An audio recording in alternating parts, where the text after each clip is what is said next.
You've probably heard the story of Jonah, the prophet, right?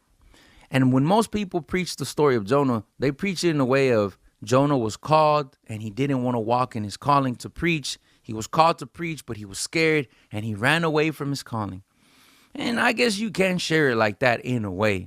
But that's not the true story of Jonah, because he was already being used by God. He was already prophesying. He was already preaching. And as a matter of fact, he was probably in his mid-40s. He had been doing it for a long time already.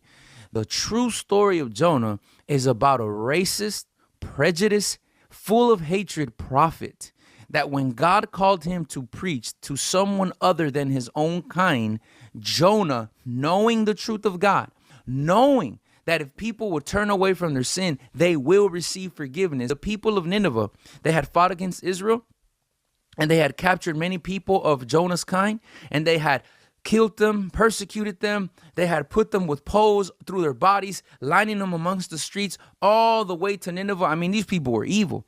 And God told Jonah, Jonah, go and preach to Nineveh and tell them that in 40 days, I'm going to destroy them. Now, Jonah knew something. He knew that if he went to go preach to them and they repented, he knew that they wouldn't be destroyed. He knew that God would forgive them. Now, this is the true story of Jonah. He was hateful, he was prejudiced, he was unforgiving. When God told him to go preach to Nineveh, the true reason that Jonah ran away from God was because he didn't want Nineveh to receive forgiveness.